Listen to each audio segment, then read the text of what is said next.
Hello, everybody. Welcome to Subtle Asian Book Club.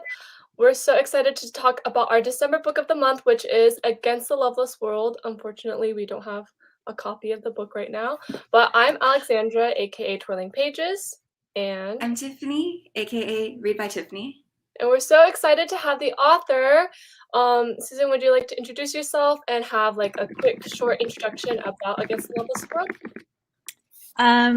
My name is Susan Abulhawa, and I'll let you guys talk about the book and ask me questions. So I'll leave the intro to you if you don't mind. Okay. Tiffany, do you want to briefly talk about? Yes. So Against the Loveless World is a story that follows our main character, Nar. Listen to the audiobook. Please let me know if I'm mispronouncing our protagonist's name wrong. But this is a Palestinian story about a woman who grew up, or a girl who grew up in Kuwait, and as she travels back to Palestine and also just her life, talking about a lot of the struggles that she's gone through, how she perseveres, her family, her relationships, and honestly, just so much more. It's a fantastic book. We're going to dive into spoilers, so if you haven't finished the book, please leave, but we're happy to have you join once you finish.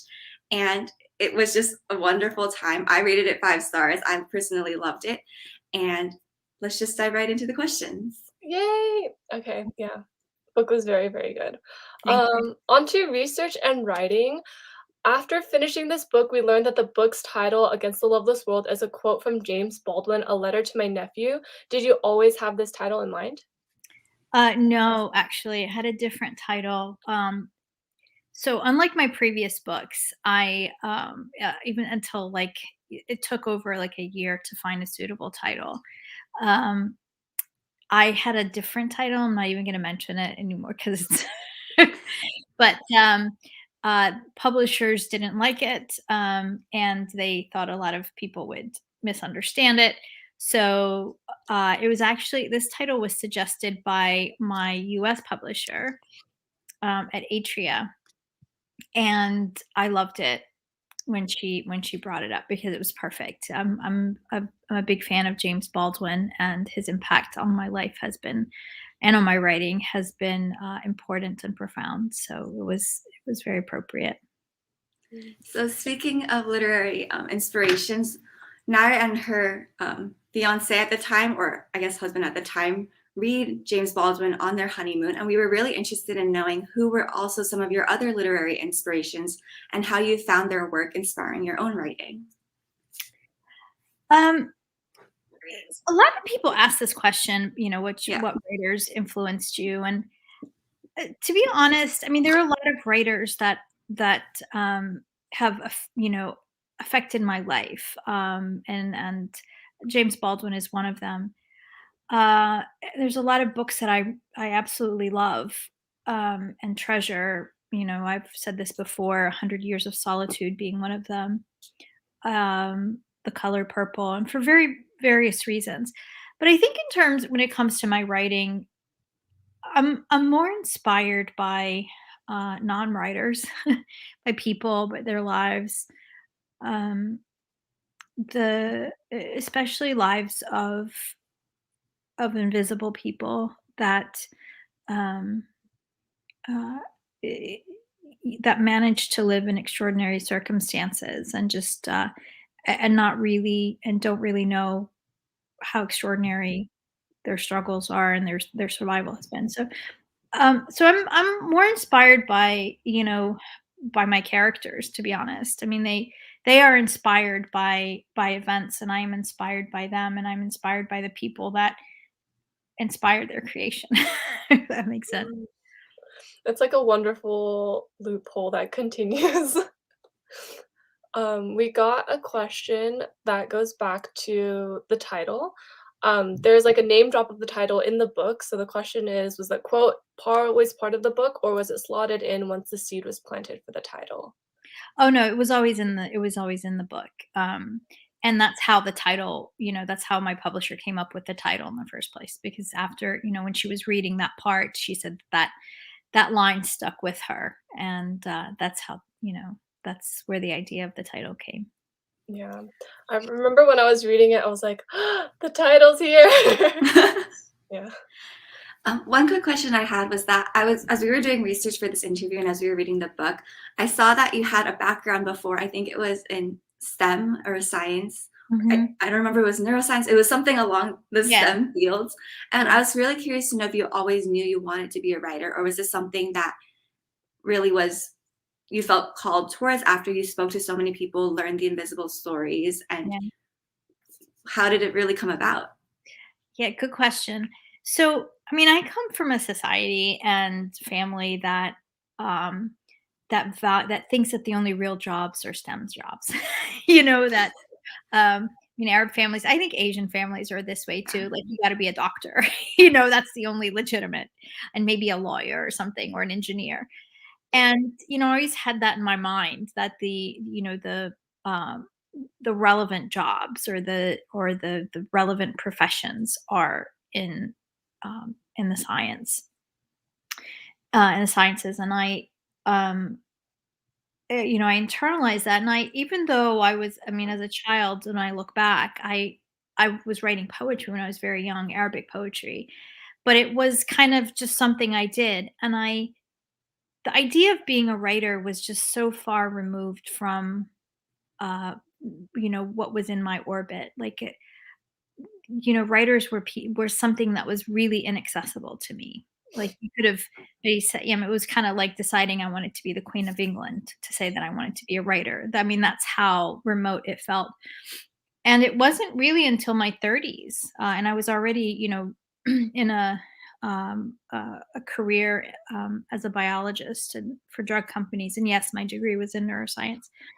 And that I started writing. It started with uh, op-eds and political commentary, and then short stories that, to my surprise, editors were picking up and asking me to write more, etc.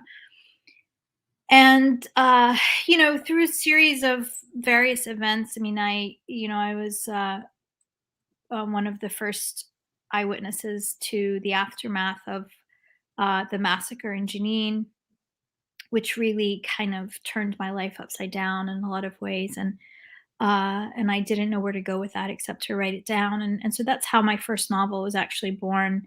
Um, 9/11 happened. It was all wrapped up together. I mean, this sort of intense hatred of Arabs in general and Muslims in this country, and the fear that we all felt, and it was just on the heels of the massacre in Jenin, and so all of that. And then I was laid off from my job, and it had a lot to do with my writing and 9/11 and all the things that were allowed post 9/11. And so it was in this sort of cocoon uh,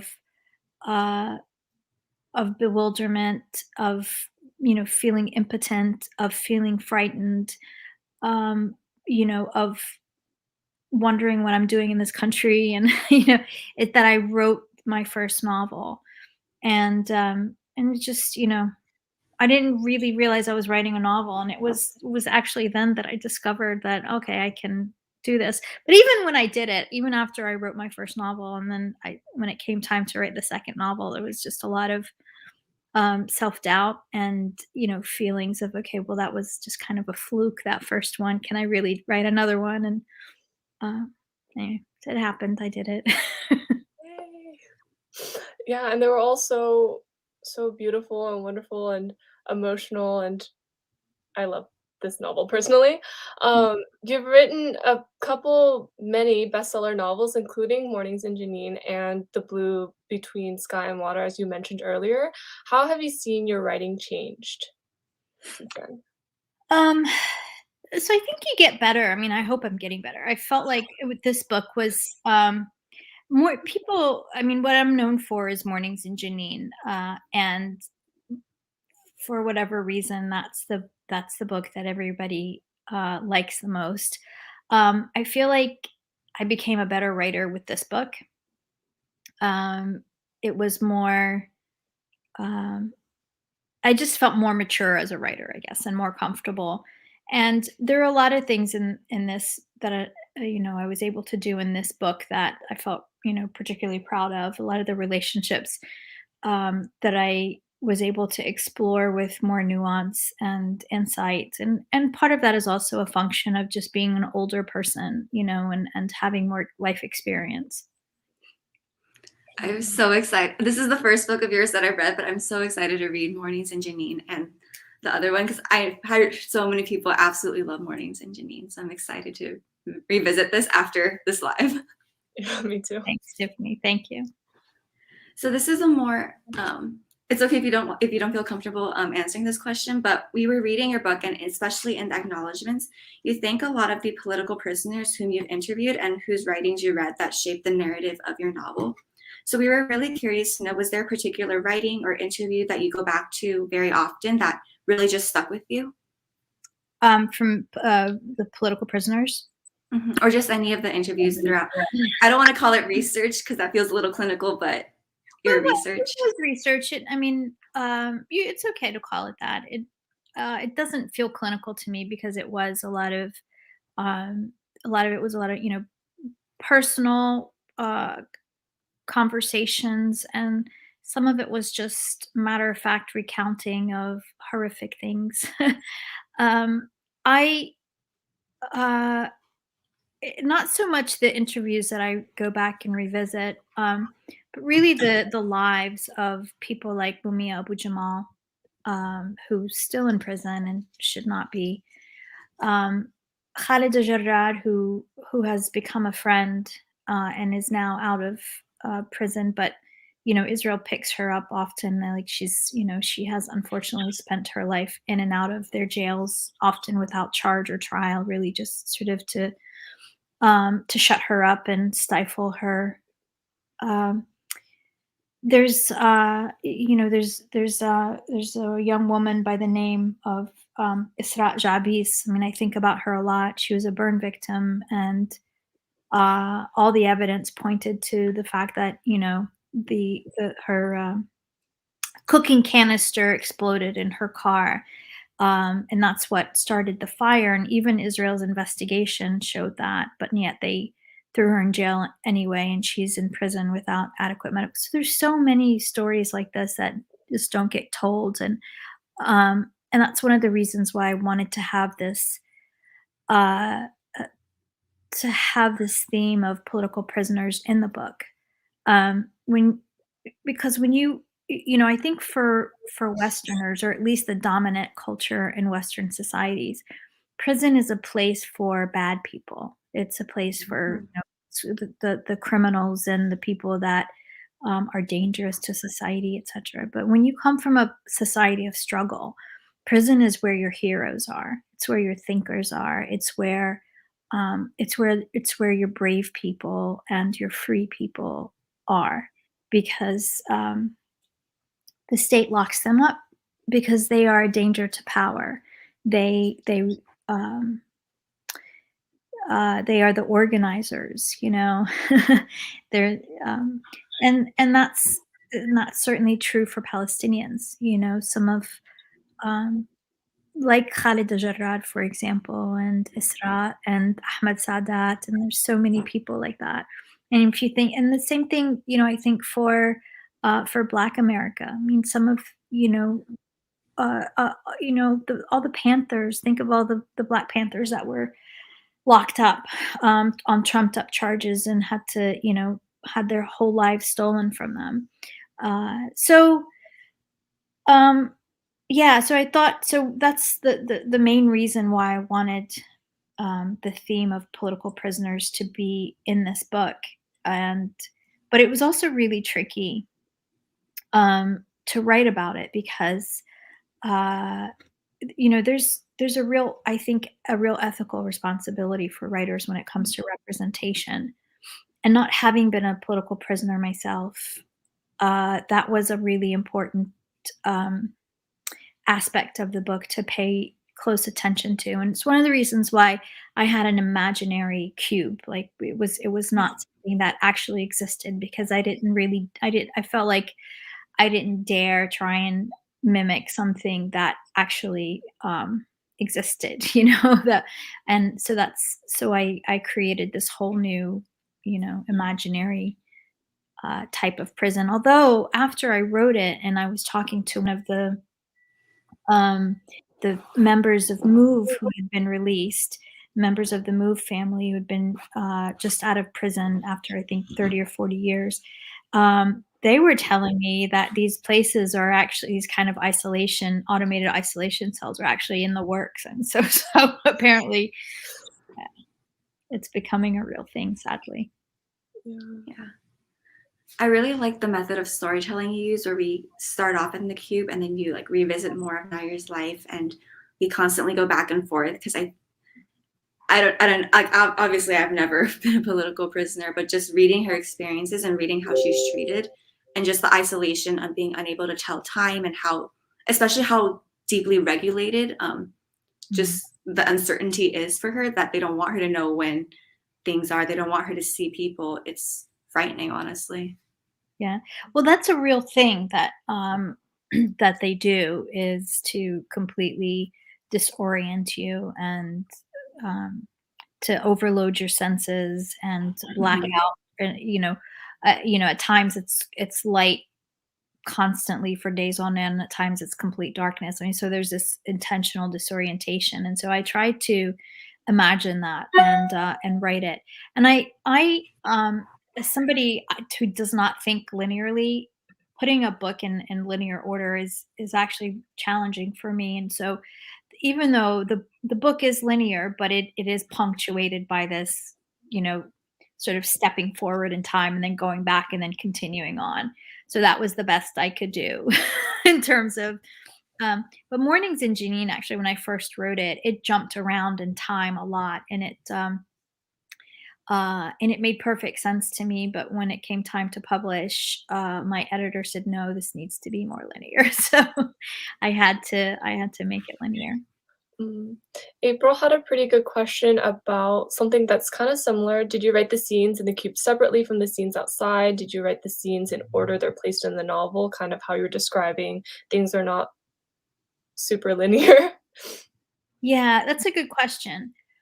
So I wrote the story first, and there were a lot of so I wrote them together, kind of, and the cube chapters were different initially. But then after like one or two iterations of the book, I decided that okay, the cube chapters were going to they were going to be the frame of reference for each section, and it was going to be directional. And so that's how I ended up consolidating a lot of the cube ideas and into single chapters, and they were all meant to be very short relative to the others. So yeah, that's how. I mean, I wrote. So the short answer is I wrote them all together, but in reality, it was after after I'd written everything that the structure came out, and I rewrote them to suit the new structure. It's always super interesting listening how authors have their different writing processes. So I really love listening to that. But moving on to plot and characters, we have a huge cast, and Nara was a very powerful and engaging main character. She was spirited and blunt, but she also had a kind heart. How did her character come to life? Was she inspired by a specific person, or how did you see her in yourself? Especially since earlier you did mention that a lot of your writing is inspired by like people and your characters, and it's like a small tunnel. So we're really interested in how she came to life. I never really have a solid answer for that, because the reality is that it's not, a character just doesn't come to you all fully formed. It's really over time that and when I say over time, I mean over at least a year of writing, that the character really becomes fully formed, and I know who she is, and this is what she does. I think writers, or let me just speak for myself. Like, I write what I know, and uh, none of the characters are based on necessarily a single person I know, but as a writer, you're a student of people, You're a people watcher, and you're always thinking about people's motivations and what what elements form their character. And so when it comes time to write a new character, you draw on these elements that and they end up being, they will remind me of one person or something. So there are elements of me in Nahed, although we're very separate people. I kind of want to be like her, um, and of women, I've known who were sex workers in the Gulf. Um, Umburak also, when I was writing her, um, I wasn't basing her on anybody, but after I kind of got to know her, I realized that she reminded me of someone. So whether I subconsciously was thinking about her when I was writing her, but it was only, after I had conceived of her that I realized, kind of a similarity with someone else that I knew. Um, yeah, so I don't have a definitive answer for that. They just in a lot of ways the characters start to tell their own story. Once they become real people to me, I kind of listen to them and try and let them tell me where to go and what to say. Yeah. I'm really curious to know, how long did it really take you for this story to come to life? Was it something that you've been writing for several years, or you had that in the back of your mind for several years, or was it like you knew it and you knew it had to be written? So I always wanted to write about sex work in the Gulf.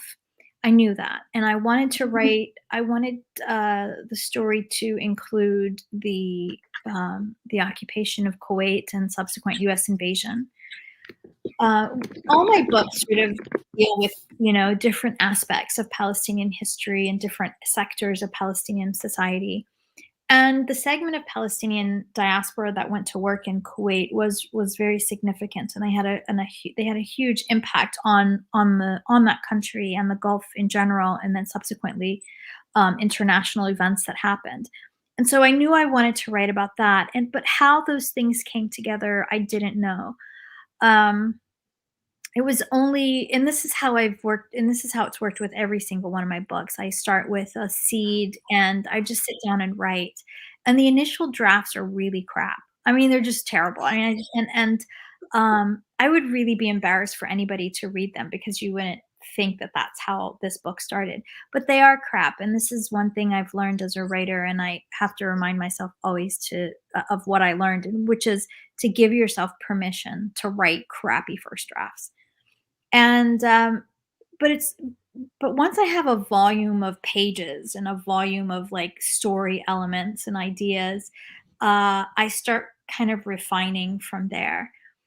The you know it took at least a year to write it. But then I continue sort of revising and revising over months. And I'm a slow writer, I'm a slow reader, and I take my time, and I'm not really in a rush ever to, I don't want to put anything out unless I feel good about it. And um, so altogether, maybe 2 years. Well, I think just the care and thoughtfulness that went into the writing is really shown in the final product. But moving on to the next question. So, of course, we love our main character, but we also really appreciated how every character in the book had a strong voice. From Umbarak, who was more morally gray at first, and then you start to really come to love her character, to Nari's grandma, who at times you're just like, oh my God, you're so frustrating. Why are you treating everyone like this? But she also was a survivor who's gone through so much, especially as Nari realizes herself. So other than our narrator, did you have another favorite character that you loved to write, or a character you thought was really challenging? As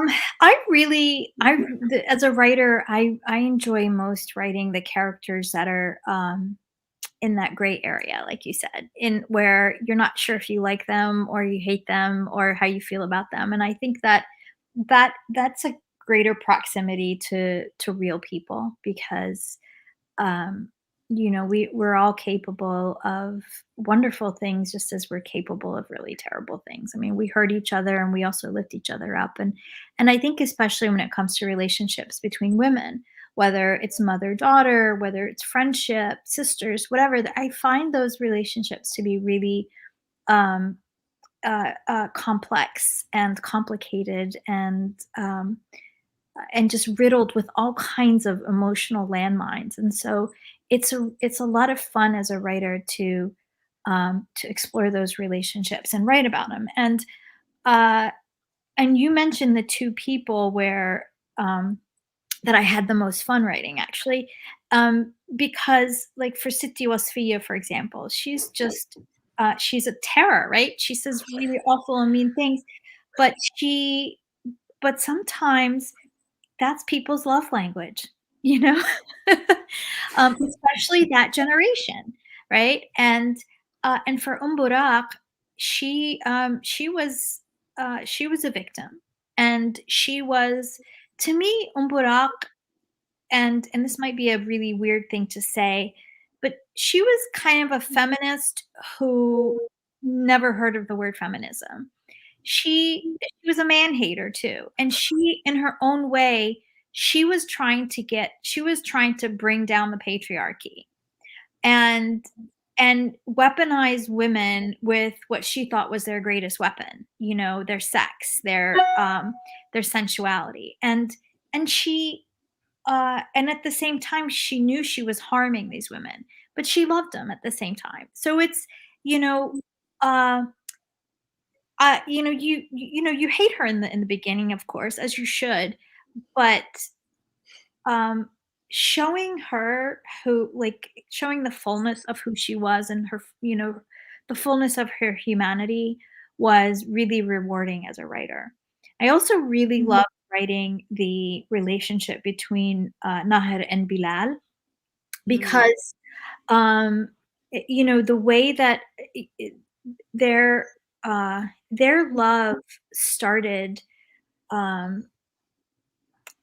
it was their intimacy was really deep even before they ever became physical. And I wanted to kind of try and understand and explore that, because you had two people who were not only emotionally broken but physically broken. And for Nahar, her every sexual encounter she ever had was traumatizing in some way, and it was exploitive and hurtful and scarring in every way. And likewise, Bilal was broken physically, and also emotionally, and he was emasculated in some ways through the torture that he endured. And so, I wanted to examine what's it like for these two people to come together physically after feeling, such real love for each other. And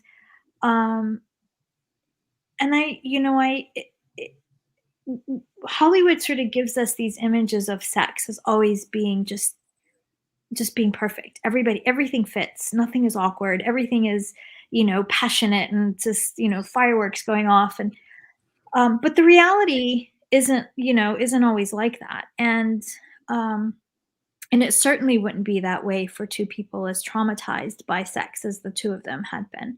So that was really interesting as a writer to explore and to write about, and to bring them together or not bring them together, physically. Yeah. Going back to Siti Wasfiya, one of my favorite scenes with her was when Nahar was recounting how Siti Wasfiya always made her boil water to wash her rather than actually take a shower or take a bath. So I thought that was really funny. But on the vein, that is actually based on my own grandmother. I used to have to. So when we lived in Kuwait, we had running hot water, but my grandmother didn't trust it. She just didn't trust the boiler. So we had to boil these big vats of water and carry them into the bathroom. And my job was to mix it with the cold one and get it just right and pour it over her head. So that's real. I love that it's from real experience because it makes it just so much more funny. But I'm pointing out to Xandra, I know we had another question. I wanted to jump to another one first. I think it's on the similar vein. But we were reading another interview that you did with the University of Notre Dame that you knew sexual violence would be a topic that you discussed in this book. And I think you were quoted as saying, like, one of the main challenges in writing this was to avoid Orientalist pitfalls. Mm-hmm. So were there any substantial changes in the narrative that resulted in writing this novel in English rather than if you'd written it in Arabic? Seeing readers now, is there anything you would have written differently in terms of the storyline or themes? That's a really good question. And yes, that was one of my my biggest sort of fears writing this, because I'm writing about sexual exploitation, about Arab men, and there's so many tropes and stereotypes about Arabs, and when it comes to this topic, and but at the same time, I wanted to write something authentic and real and honest, and I wish that my Arabic is not sophisticated enough for me to write a novel in Arabic, and I wish it was, because I would have written it in Arabic first. But because my first readers are English speakers, I had a couple of friends read over it, and with an eye for any subconscious kind of Orientalist anything. And I didn't have to rewrite really anything after those reads.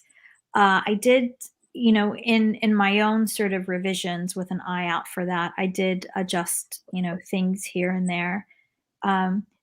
But for and there's really nothing that I would go back and change at this point. I try not to revisit, anything after it's published, but I feel proud of how this came out. I feel like it's an honest account. I know there's some Arab readers think that the inclusion of sex work and homosexuality was sort of kind of a pandering to Western tastes and whatnot. I knew people would think that. It's absolutely not true. I mean, if that was the case, I wouldn't be writing about, poisoning settler wells and resistance and things like that. Nor would I be writing about the horrors of Israeli occupation. But, this idea that there are topics that should be off, that shouldn't be talked about is just, I don't agree with that.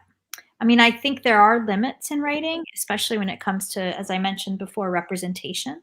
I think, for example, it would be wrong for me to try and write a story of a geisha, for example, or something, because it's not my world, and the only way I can connect with that is intellectually. It's not something that I grew up with viscerally. So I think that there are ethical boundaries for writers, but for me, it mostly revolves around representation, because I don't like it when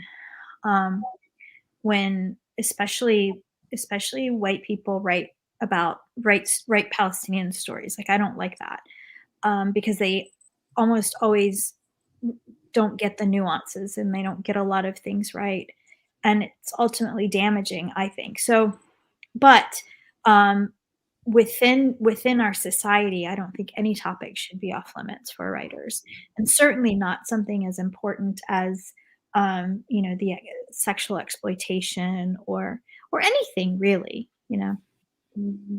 Yeah. All of these stories are necessary to be told, and they're all very, very important. So we're really glad that you got to tell them. You mentioned earlier about relationships. So this is a bit of a long-winded question about relationships within the novel. Many of our book club members mentioned that their favorite part of the novel is the way in which you craft interpersonal relationships. The story vividly explores generational trauma and how it can push loved ones to cause irrepressible damage to one another, yet many of these relationships are still full of hope and love. When writing these relationships, did you have a clear idea of where these arcs with Nared would go and how each character would evolve and ultimately impact her story? Were you ever concerned during the writing process that showcasing your characters' vulnerabilities would result in your readers simply villainizing them? Hmm. So, I, uh, I have zero loyalty to readers, I have to say, when I'm writing a book. I love you guys, but my loyalty is 100% to the characters.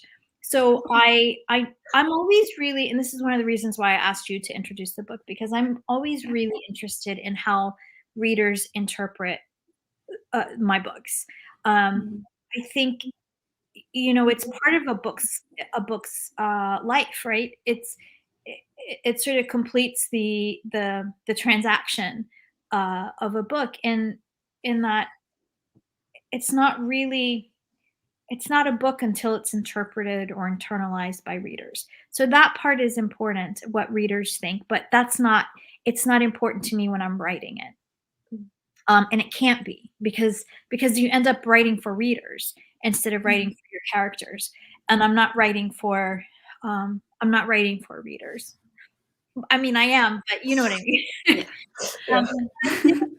For the other question is, did I know where the arc of the story and personalities would end? And the answer is no.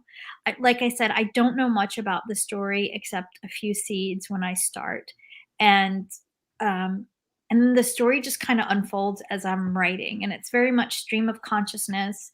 Um, most of which gets cut out in the end and sort of molded.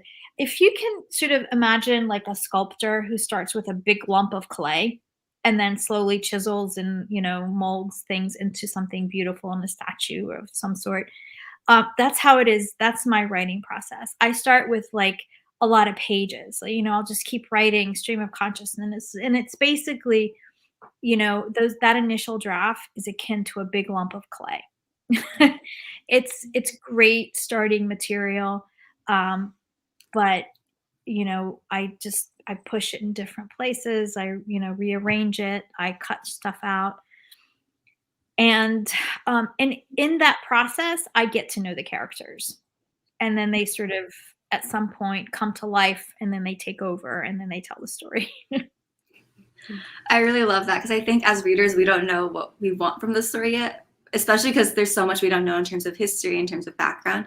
And as much as this was a story of just learning about Nair, we learned so much about Palestinian history that honestly, like Alexandra and I didn't know too much about prior to reading this book. So we're really grateful, not to be like, thank you for teaching us, but we are very grateful to have our eyes opened and learn more about the Israeli occupation and just the very blatant imperialism that is going on. Yeah. Yeah, especially when stories are like this, I feel like personally, when I'm reading like narrative or novels, it feels like I feel so much, as opposed to if I were to read like historical text about like what has happened in the past, it almost feels like there's a sense of disconnect. But reading this book made it like so much more eye-opening to me personally. So I really very thankful. And that's the power of literature in general, isn't it? It's just very human landscape where we all get to meet each other and see each other's worlds, and I think that's the magic of novels, and that's the beauty of it. And I myself, like, I tend to gravitate towards novels that teach me something too, that give me a new perspective, that show me a world that I didn't know much about before. And that's why I like, if it's a book about another region or another conflict or something like that, I always want to read writers who belong to that society. That's Exactly. yeah. So, Oh, you can take it. Oh, okay. We have one final question regarding like plot and characters. This one is more so on plot. Environmental justice is a fight for human rights as much as it is for the environment, and Israel often dismantles Palestinian culture and rights by violating olive trees in their agriculture. Did you see Nara and Bilal's act of damaging the water as a symbol of reclaiming their land and justice? That's a really good question. So the you're right. So Israel has actually, while they sort of put out this very sensational and enduring propaganda of making the desert bloom, they've actually done the reverse. And you mentioned the uprooting of olive trees. I mean, Israel has uprooted over 1.5 million trees since '67, which is an extraordinary amount, um, and not to mention, draining of a lot of surface water and diversion of aquifers and just all kinds of, draining of the hula wetlands. And for Nahar and Bilal's poisoning of the water was not, they weren't poisoning the land or the water wells or anything like that. They wanted to protect their water, and they wanted those settlers to leave. They were there illegally. It was on their land, and it was an act of resistance. On the other hand, actually, settlers often will poison Palestinian water wells, and it gets into the soil, and it's catastrophic in a lot of ways.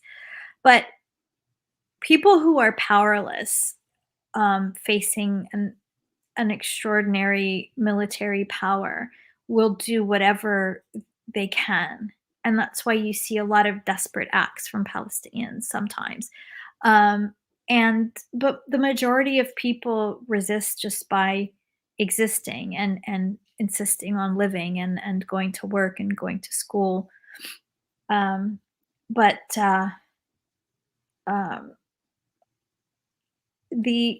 I also try to convey the connection with the land that Indigenous people have. And there is, I mean, even, in my family and everybody I know in Palestine, there is a reverence for trees, for example. When settlers come and cut down olive trees, there's always this, it's this, it's shocking to people that, to do that to a tree, because it's just, you just don't do that. You don't cut trees down. You don't cut an olive tree down. They're supposed to live. They're supposed to stay there for hundreds of years. They're supposed to outlast us. And Nahid, sort of in her evolution, in her political evolution, that is one of the things that gets imbued in her. And I try to convey that through this, botanical knowledge that she gains from her mother-in-law, especially, because in Kuwait not a lot of stuff grows anyway, and so she didn't have that. She didn't have that before. Yeah. I thought it was really cool to read, and honestly, Bilal's knowledge of chemistry, I was like, oh, is that where your background comes in terms of crafting what is needed to be done? And I was honestly rooting for them. Yeah. Well, he wasn't trying to kill anybody. He wanted them to leave. Yeah. And rightfully so, because it is like their homeland. It is their home. So thank you for answering all those plot questions, research questions. We want to move more into some miscellaneous questions. So the first question is, in 2001, you founded Playgrounds for Palestine, an NGO that advocates for Palestinian children by building playgrounds in refugee camps such as Lebanon and also within Palestine, I believe. So could you tell us a little bit about your work? We're really curious to know. Yeah, so Playgrounds for Palestine has been around since 2000. We're 22 years old. Can you believe that? I was a single mom of my daughter was quite young at the time, and playgrounds were, a big part of our life.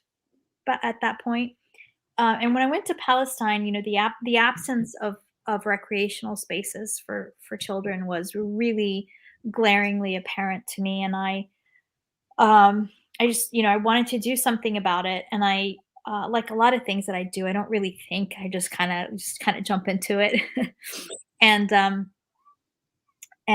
I started this organization called Playgrounds for Palestine, and then some friends joined, and we remain an all volunteer group. We sell Palestinian olive oil that comes from Palestine and some other Palestinian products. And we also have like various fundraisers and things like that. And whatever we collect during the year, we use that to build playgrounds for Palestinian kids and support Palestinian um, different, activities and things, summer camps and stuff for kids in Palestine. You can see you can see more about us at playgroundsforpalestine.org. And this year, because COVID slowed us down, but we still managed to do a few things. We actually just completed a playground in a village called Jayus. We're building one in Gaza at the moment, and we have 6 more in the works. So it's coming along. That's so hopeful and positive and the light in the darkness type of energy. We also saw. Sorry. Oh, wait, sorry, go.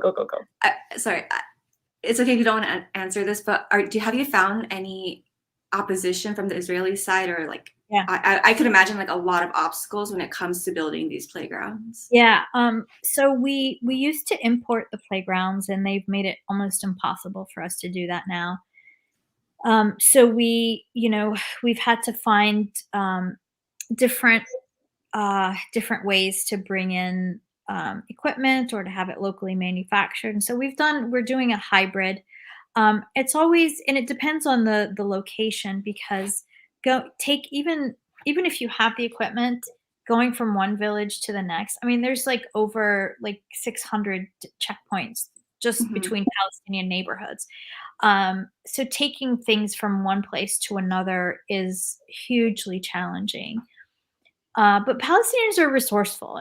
They've learned to live under all these restrictions. A lot of roads are off limit to them. I mean, there's these like beautiful highways running right through their towns, but they're not allowed to use them. So they have to use these sort of much longer, more arduous dirt roads and things like that. But they found ways, and so we do the best we can. And whenever we encounter a challenge, I mean, we kind of count on Palestinian ingenuity locally to figure it out, and they do. We also saw that you're involved in the BDS movement and the Right to Return Coalition. Could you expand on those campaigns and what can we do in our everyday lives to support Palestinians? So yes, I'm part of the part of BDS, especially the academic and cultural boycott of Israel, the Palestinian academic and cultural boycott. It's called USACB. And I feel like this is this is a minimal kind of act of solidarity. I think that that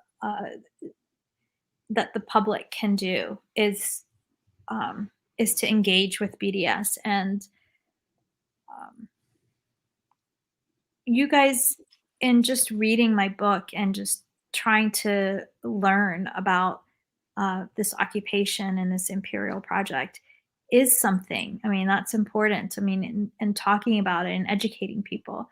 One of the things I think that has allowed BDS to take a foothold and has allowed the question of Palestine to change in public imagination has been the internet. I mean, you guys, I'm old enough to remember a time when there was no such thing. We didn't have computers, and access to knowledge was controlled by gatekeepers, right?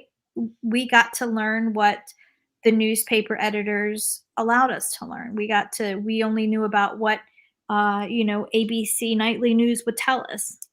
And but things have changed, and Palestinians are able to tell their own stories, whether it's through social media or YouTube and whatnot. So I think, and also the flourishing of independent online news media has also helped to change that landscape. So I think first and foremost, educating yourselves and doing research, and not accepting that what CNN tells you is the complete truth, and understanding that corporate media no matter how quote unquote respected it is ultimately controlled by powerful interests. And and that's the bottom line. And if it wasn't, people would know. They would already know that Palestine was a place. It's an ancient place that existed for thousands of years before Israel came along, and that it was, and Israel was created by a settler colonial movement from Europe. It's, my family has roots in one single village for 900 years. And prior to that 900 years, we were in a West Jerusalem village that dates back to the 3rd century. And yet, I can't even visit there on my American passport. And, but any person who happens to be Jewish, no matter where they're from, Russia, Brooklyn, whatever, they have that right. And so I think this is the fundamental injustice that never gets conveyed, and we're always told that this is such a complicated and ancient, indecipherable quote unquote conflict, and it's not. It's the oldest story in history. It's the story of power and conquest. Yeah, the way that I think sometimes people frame it is like, oh, the Israeli-Palestinian conflict, but that really is a baby like euphemism for what's actually going on. Yeah. And I think the word conflict is problematic too. I mean, that sort of, it denotes a parity, like a conflict is, something that happens between two armies or just two equal parties. So as we continue to learn more, as we continue to try to expand our knowledge about Palestine, obviously we have your books that we still need to finish reading, but do you have any nonfiction books or any other authors you recommend people to explore? Yeah. So for more fiction, there's a couple of books by my friend Ibrahim Nasrallah. One is called Time of the White Horses. But these two are translated into English, and the other one is King of Malik Qanadil Jalil, King of the Lanterns of the Galilee. I had to say in Arabic first. And then nonfiction books, gosh, there's so many of them. Ilan Pappé wrote a really good book. He's an Israeli historian. He's a wonderful man. He a book called The Ethnic Cleansing of Palestine. Yeah, there's a couple of Israeli reporters that I would recommend if you wanted, just shorter reading articles. There's a journalist by the name of Gideon Levy, and then another one named Amira Haas, Haas, and Levy is Levy. And they're outstanding reporters who are Israeli. So I hope that helps. Yeah. Definitely. We're going to go back. We'll write those down. We'll send it out for people in case they wanted to catch the names again. Xander, do you want to take the next question? Yes, we're so excited to read all the books that you just recommended, but also, are you working on anything new right now? What can your fans of yours expect in the future? We would love to support you and read all of your future books. So I am working on a new book, and I literally just started it a couple months ago. So I have a long road to go. I do have a children's book that's going to be coming out soon. We don't have a date yet, but it'll be out soon. I co-wrote it with a friend of mine. And I also let me just add another book to that list. It's a short book, and it's really funny. It's called Sharon and My Mother-in-Law. It's by my friend Suad Al-Amri. It's light reading, and she's just really hilarious. So it's very funny / serious book. So I'm very curious to know the mother-in-law part. I think my suspicion is that where the funny comes in. Yeah. It was actually based on actual emails she was sending. So there was one year in 2002 when Israel put Palestinians under curfew for 42 days straight. For 42 days, people couldn't leave their homes day or night. And my friend Suad was stuck in the house with her mother-in-law. And so she would send out these nightly emails to her friends, you know, like, this is what she did. And then finally her friends were like, you got to put this in a book. And she did. And it ended up being just hilarious. So Oh, that's so cool. Do you know if like those all of those like all of those emails were true, or like did she end up changing a little bit to add some fictional flair? I think they were mostly all true. I don't know if you guys end up reading it. Maybe you can have her on and she can answer that. But I can't remember. I think they're all true. So our last longer question is, do you have any lasting messages for your readers? What do you hope for people to take away from your books?